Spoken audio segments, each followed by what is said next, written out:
Welcome to the Talk Less, Do More podcast, episode 4. Today I have a special guest. He's like a brother to me, Rob Cutrone, and we're just going to jump right into it. And without me telling you about him, I want him to discuss what he's been doing, what he's up to, what he actually does. So, Rob, just give us a little information about yourself. Sure. Ladies and gentlemen, thanks so much for having me. Like I said, my name is Rob Cutrone, 26 years old, entrepreneur, based out of West Islip, New York. Own and operate 3 different businesses right now: Press Play Events, full service DJ and entertainment company, East End Coffee Roasters, a full service coffee roasting and distribution company, and of course the Bean of Patchogue, which is a full service coffee house right on Main Street in Patchogue Village. Very nice. Now, what was your first business? First business I ever started was actually, believe it or not, probably founded at the age of 14 or 15. Called S&R Services. It was founded with my friend and Steve Cairo. Big shout out to Steve. It was called S&R Services, and we were a full service, again, 14, 15 years old. Our goal was really anything a homeowner would want, from cleaning gutters to mowing lawns to power washing, cleaning houses and things of that nature. That's really the first business I started. My friend Steven and I. And you were just, going up to houses and knocking on the doors? Exactly, yeah. Yeah. Yeah, we were pretty much just, knocking Like shoveling snow, same type of, yeah. Exactly. Just hustling from day one. And, I think Steve was a big inspiration for me, honestly, as to kind of putting me on the path of success and entrepreneurship, and really kind of set the tone for, the rest of my life moving forward. Very nice. Now, that was your first business. You were, like you said, 14, 15, around that age. Right. And then after that, what happened? Just went through high school. I think Steve and I did that probably for about 2-3 years. We had a great time doing it. It wasn't too serious as a middle schooler, and then a freshman in high school, continuing that probably throughout high school. When I graduated from high school, as a lifeguard on Fire Island, I was actually paid an extra $1,700 that I didn't think was mine, yet I used that $1,700 to start an event company. It was a one-man band at the time called Cutrone Entertainment. I started that business with $1,700. I bought a pallet's worth of equipment, speakers, stands, the facade, the whole nine. I spent maybe about $1,600 and change. I used almost all of it, and I said to myself, listen, if this doesn't work out, I can always sell the equipment. Thank God it has worked out, and it's been history ever since. Cutrone Entertainment has actually morphed into what's known as Press Play Events and Entertainment. We're a full service DJ and entertainment company that services all of Long Island, and I'm proud to say that we've grown very nicely over the last 6-7 years. So you got overpaid or paid $1,700 and you reinvested that to open up Cutrone Entertainment, which was the beginning of your DJ and entertainment journey. So that's how you got started. Correct, yeah. So you reinvested it. Correct. Yeah, I was paid $1,700 extra. I took that money and I said, you know what, I'm going to parlay that into a small business. And how old were you at this exact time, do you think? Probably 19. So. And instead of going out and partying and wasting the money, your idea was, I'm going to create something. Exactly. Okay. It was found money. So for me, found money was an opportunity, and I'd like to think I kind of took and ran with it. Definitely. It's funny that no one has recognized from the association that I worked for that's kind of what I did with the money. But that's the reality of what it is. I took that money and I decided to start a small business that eventually grew and grew and grew. And then you grew it into Press Play, and then you started doing more DJ gigs, having other DJs under you, right? Doing more events. So what had happened is that with the money we started a small business. It was myself, a one-man band called Cutrone Entertainment. As that business flourished and as I grew personally, I realized that, as I was booking multiple events on the same day, that I really had to kind of rebrand because, a lot of family and friends, of course, looking to support me in my dream, my goals, they realized that I wasn't there all the time. I was sending a lot of my staff out, a lot of my employees out, again, trying to grow a business. And, that really wasn't received too well because they were thinking that by booking, they were going to be booking me. So I had to rebrand. I had to come up with kind of a neutral name. Press Play really stuck. I love the idea of it. I love the sound, the ring. Press Play Events. We're ready to start a party. We're ready to have a good time. Press Play, and it's set. And that was formed in about 2012, 2013, and history ever since. Thank God, 6 years later, and we're rocking and rolling. Very nice. And then after Press Play, because I met you a few years ago, and it was right when you were kind of going into your next venture, which I'll let you talk about. And I know Press Play was definitely established at that time.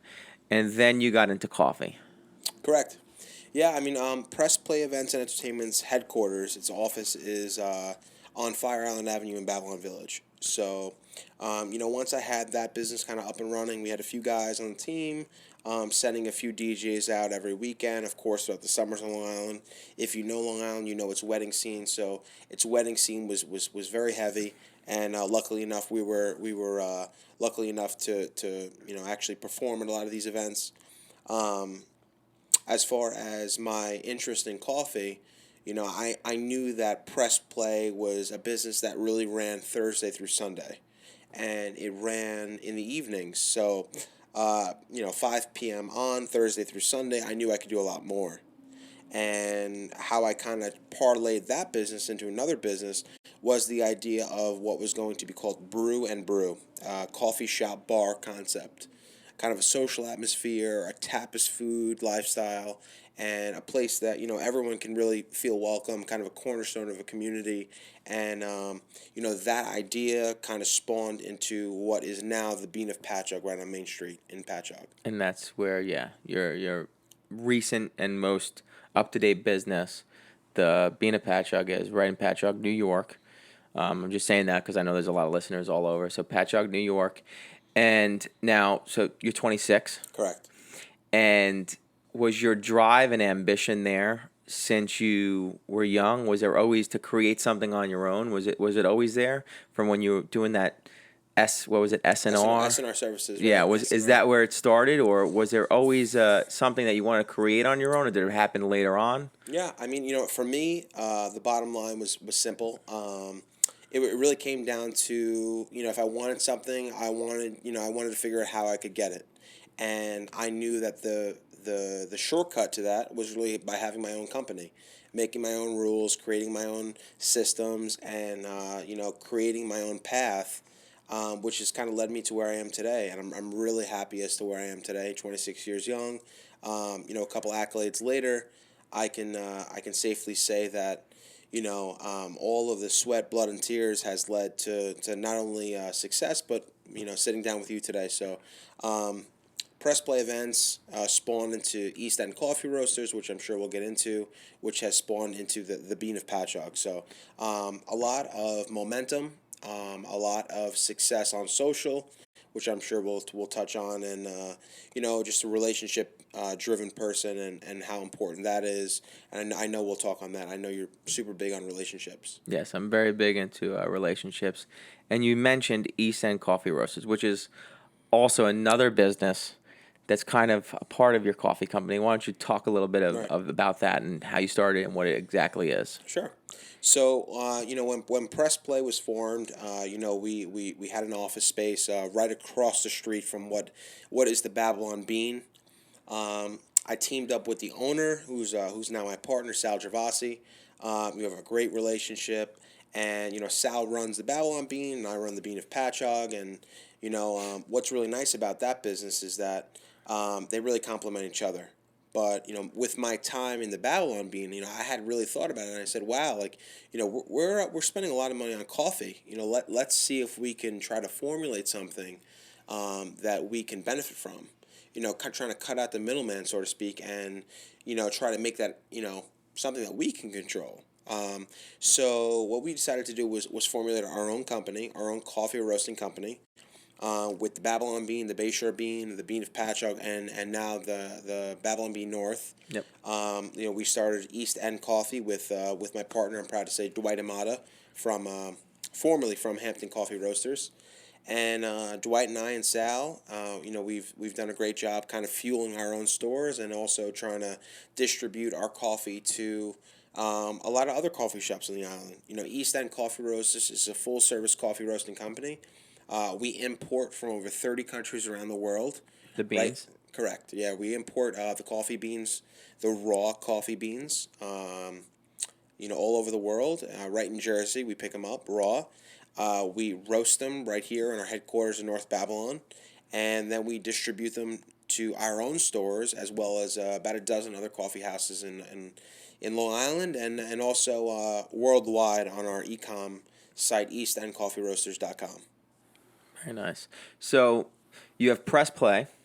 Then we have the East End Coffee Roasters, which is distributing the beans that you're getting from different countries. And then we have the Patchogue bean. Correct. And uh, besides that, because you're 26 years old, one of my big questions that I want to put out there, I'm sure other people, and it intrigues them, is what inspires you to do this stuff and create this stuff? What inspires you? What's like your why?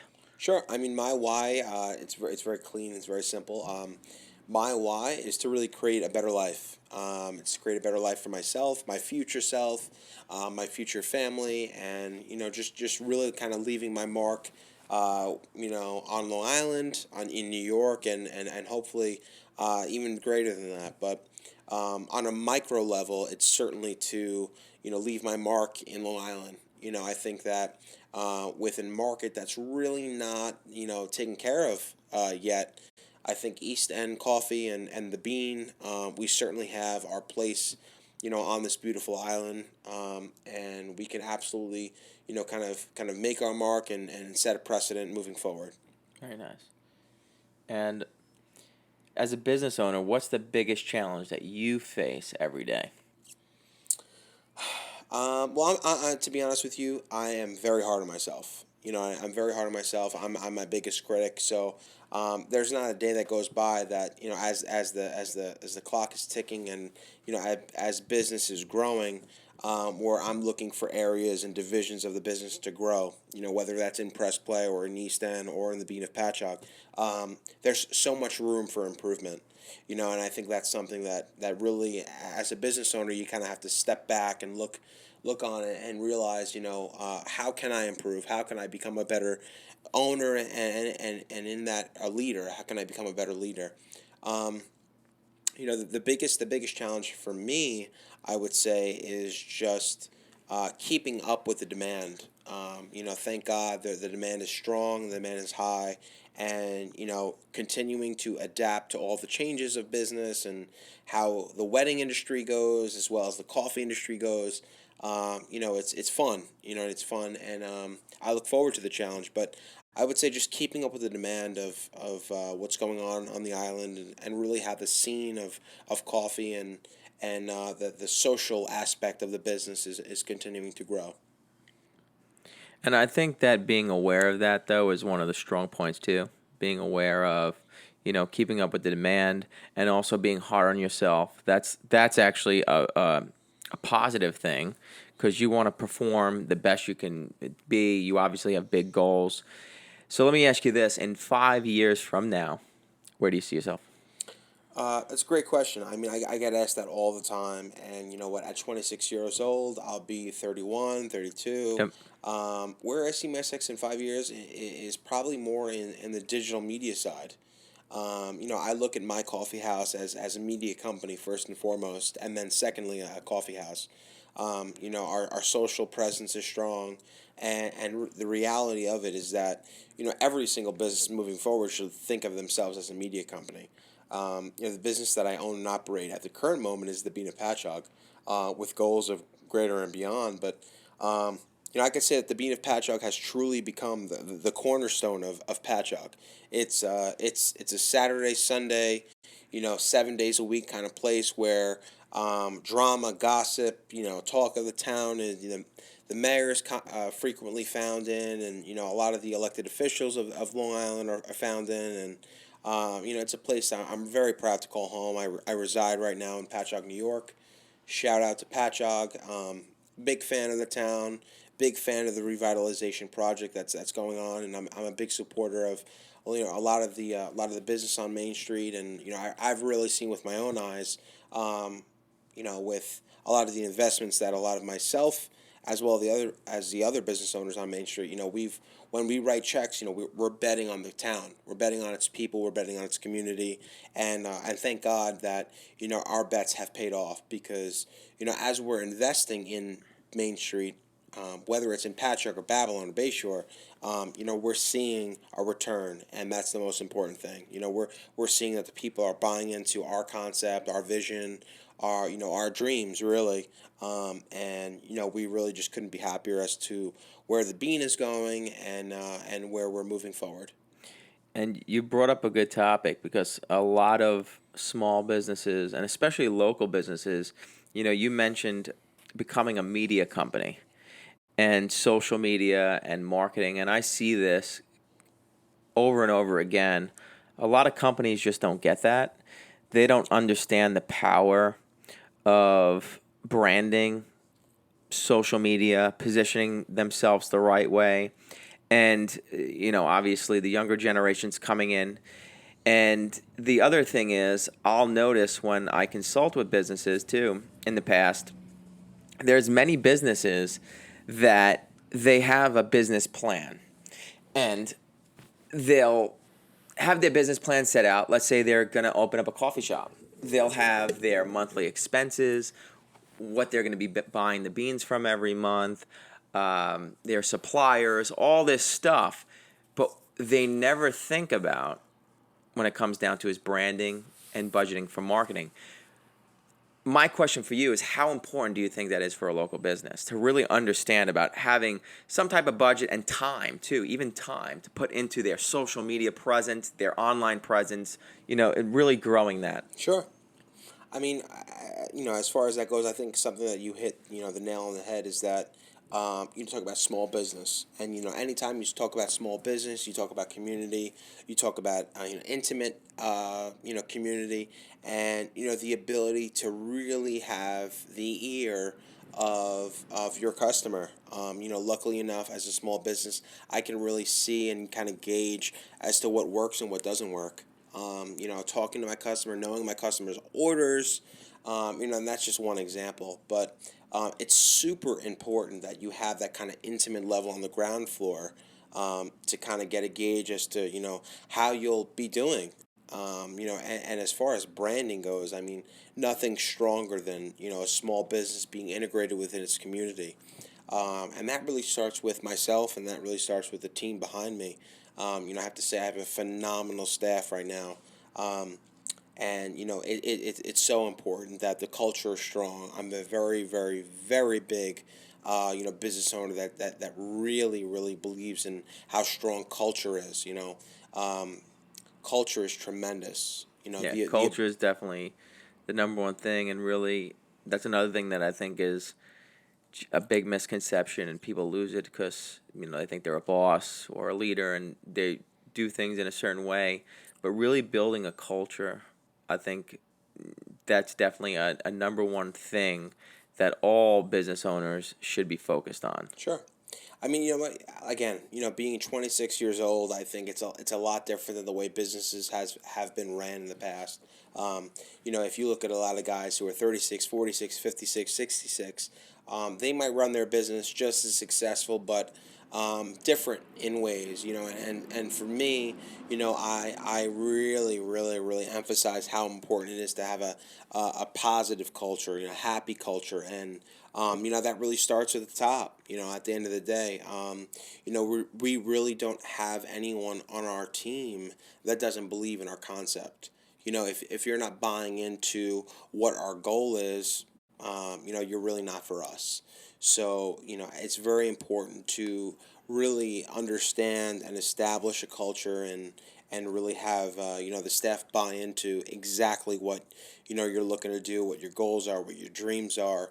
And, something I found, is that really at the infancy process is that we flat out tell our future staff exactly how we like our business to be ran, and I think that's paid dividends moving forward. Really as to where we are now, where we want to be, and where we're going to go. So I can't express enough how important culture is to the business, especially a small business.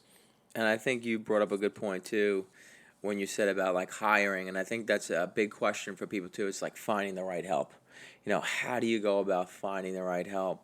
And I think every business struggles with that.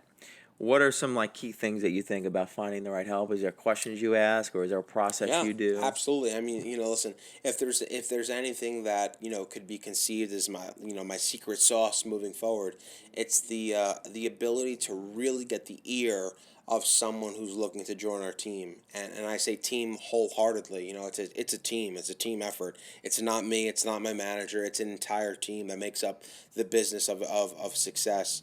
And for me, what I try to establish initially is your goals. What are your goals? Aligning your goals with some of what we have, some of our goals, and trying to figure out how I can complement you and how you can complement us. I have a lot of aspiring teachers on our staff, and for example, I'll say to them, listen, hey, my goals are X, Y, and Z. Your goals are A, B, and C. I have absolutely no problem meeting your goals as long as you're capable and willing to meet our goals. So I think that, that relationship is tremendous. I think Communication. correct.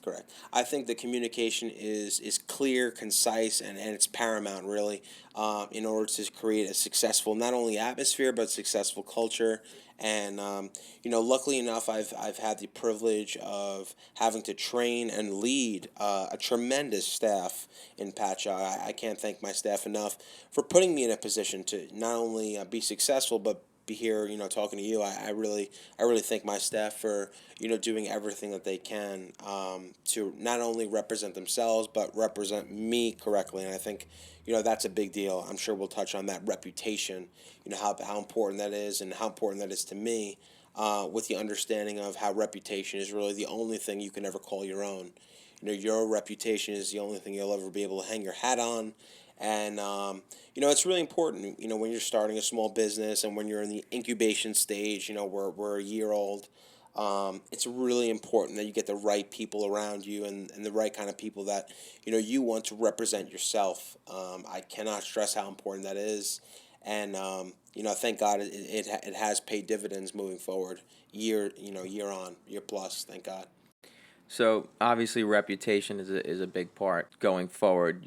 That's pretty much a main focus for you is to make sure that you're doing things right, that you have the right staff, that they're doing things right, and as far as your hiring process to find that staff, right?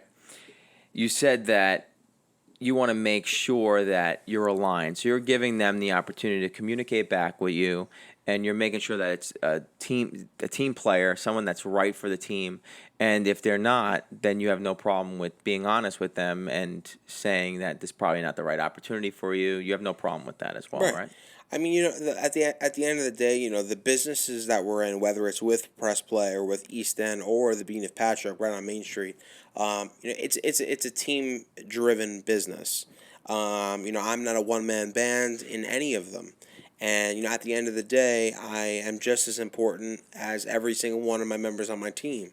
So, it's important to constantly check in, see where we are, and see how we can adapt and evolve. That's the most important thing, moving forward. I really look forward to the future, and I really look forward to the next project, and where that kind of takes me. So, thank God, 1 year later, the Bean of Patchogue is doing tremendous. I'm very very proud of my staff, and I'm very proud of where we're headed. Yeah, you should be very proud of yourself. I mean, 26 years old, three businesses, year in, doing well, positive momentum, right staff. I mean, it's all great. Now, a crazy question I'm going to ask you, and I just like to ask this and be silly, and just I think it's fun in a way. if you could sit with two people and have dinner with them, two people, anyone, dead or alive, who would they be and why? That's great. I mean, for me, you know what? I think I really want to pick the brains of some of the, the pioneers and the innovators, some of the ruthless businessmen of the past. When you think of ruthless businessmen, you think of Vanderbilt, you think of Hmm. Carnegie, Definitely. you think of some of these guys Yeah. who have kind of paved the way. At the end of the day, I really don't think that in today's, 2019, 2020 world, we need to be as ruthless as they were. But I would love to pick their brains. I could tell you that Carnegie and Definitely. Vanderbilt. Those are some of the American pioneers who have really kind of set the That tone. would be very interesting if we could. Sure, sure. I mean, that would be, it's a different world. It's a different world today in 2019, 2020, moving forward. Um, on, really the progression of small business and how small business can really evolve to be big business. But, again, that's, 250, 300 years later. Yeah. You look at some of the pioneers, like I said, in America, and, those are the guys that stand out for me. Of course, Warren Buffett, Bill Gates, Jeff Bezos, some of the Yeah, you know monsters. what? There's so many people. It's just a fun question, especially when I limit it to two people, Sure, to see what everyone's common answer sure. is. I And mean, like you said, those guys, what they did years ago, it's insane. So to be able to sit there, to really be able to sit there and question and ask them different things would be incredible. sure. I mean, for me, you look at a lot of the guys that are relevant today, like Bill Gates or Jeff Bezos or Tesla, and a lot of these guys, Elon Musk. These are tech guys. These are tech guys. They're technology driven, and they breathe off of the success of what technology has, given them. But if you look at Andrew Carnegie and Vanderbilt, these guys have really set the tone for what it means to be a ruthless business owner in America. Not that I would really go to those lengths, but I think that they have really kind of paved the way for the people of the present. Um, and it's exciting. It's certainly exciting world. It's certainly a quote unquote sexy time to be an entrepreneur. Being in control of your own destiny, controlling your own money, and it's certainly important that I as well as we instill not only in our listeners but in the future of America. Um, exactly what it means to be an entrepreneur and the struggles and the hardship and a lot of the 4 a.m. wake ups and believe me it's not nearly as glamorous as a lot of people would like to believe, but it's certainly worth it at the end of the day. Yeah, it's either, I say it's either in you or it's not. And, times have definitely changed. So I always look to see who people's mentors are, because I think that's big. And I always tell people you have to find mentors, you have to look up, you have to find people who are doing things that you want to do, follow them, get engaged, and really take action. And that's why I asked that question also of if you could sit with two people. I'm just curious of who those people would be, just to get some insight. And like you said, times have changed. So when you're talking about a ruthless businessman like Vanderbilt, someone from years and years ago, and then we come back to nowadays where it could be like Jeff Bezos, where technology really is running, which I love technology. A lot of my businesses ran off of technology. Right. So taking advantage of technology, Digital. is and being digital is just, it's incredible what we can do now. And that's why it's such a big thing now. It's a hot topic. A lot of young people want to be entrepreneurs, and I encourage it. But like you said, it's not as pretty Oh, it's certainly not as as pretty. everyone makes it seem on the outside. There's It's certainly not work, as a pretty. I lot mean, of work. the reality is, and I can confidently say this is that when you look at the social media platforms like Instagram, Facebook, Snapchat, Pinterest, yada yada yada, there's a lot of smoke and mirrors surrounding, Definitely. these entrepreneurs, and there's nothing wrong with being a entrepreneur, but at the end of the day, they're not paying the bills. Mommy and daddy are doing a lot of that, and that's something that really kind of separates the men from the boys, so to speak.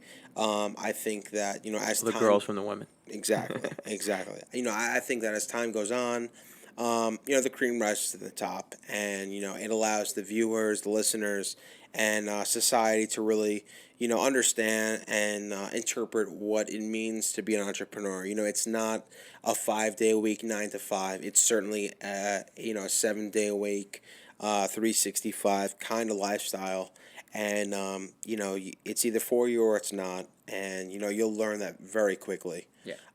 So again, from the ages of 14, 15 years old, I kind of learned that this was really the only path that was for me. Someone who's very headstrong, very heavily opinionated, and someone who really knows what he wants and wants to get it. That's me. So, if you're looking to start a small business and grow from there, in living in 2019, 2020, the world we're coming into, I mean, if you're not taking advantage of podcasts and all social media platforms, like I've mentioned, Instagram, Facebook, Snapchat, Pinterest, yada, yada, yada, it's absolutely something that needs to be done.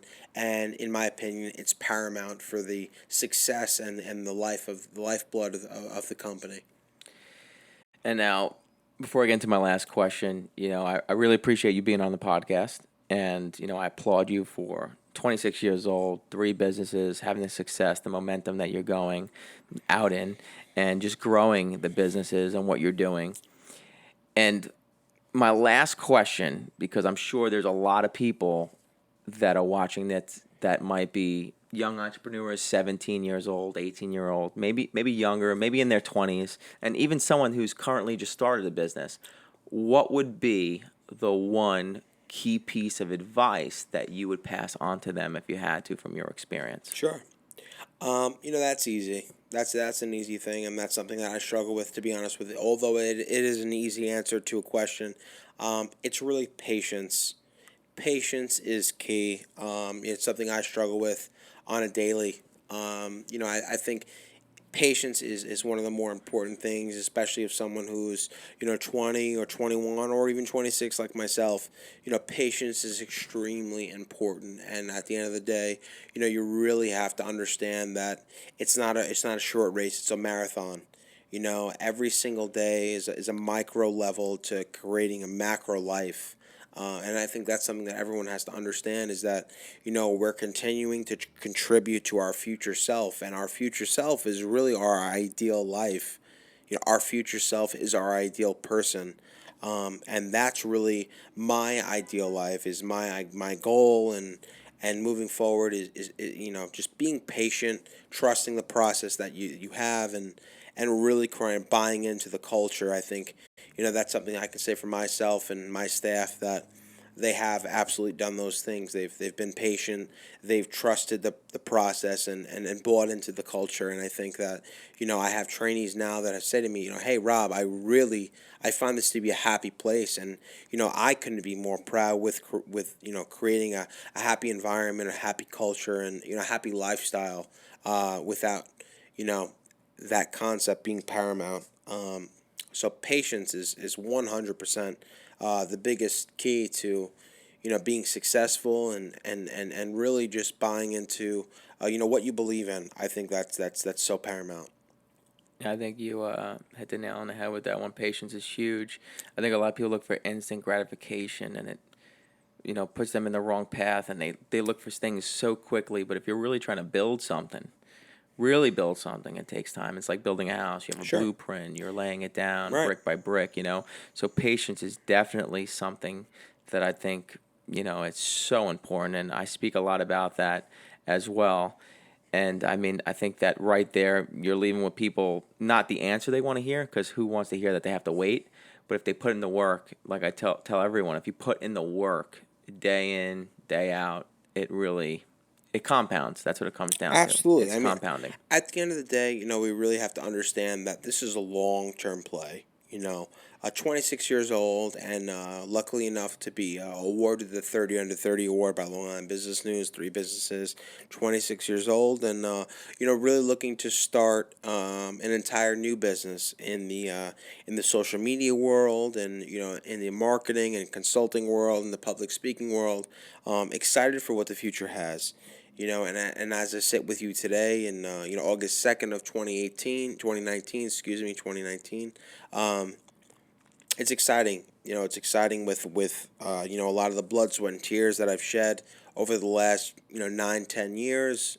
Um, but really excited for where the future is, and what the future has in store. So, my biggest advice, like you said, James, is really just being patient, trusting the process, and establishing a strong culture in your business. I think that's paramount. I could not emphasize that enough. Well, I appreciate you being on the podcast, and I'm sure that you inspired a lot of young people out there that are currently running their business or that are just trying to start a business. I hope that this inspires you as well to just take action, get up, and like you said, being patient is a key. That's one of the things, and it will Sure, all happen, fall in place. sure. Trusting the process, like you said, it really is. Trusting the process, finding the right mentors, and taking action. So, I hope that everyone enjoyed Talk Less, Do More podcast. This is Rob Cutrone. I'm James Cook. And until the next episode, I'll see you next time. Thank you, guys. Thank you so much for having me. I Of appreciate it. course. Thank you. Yes.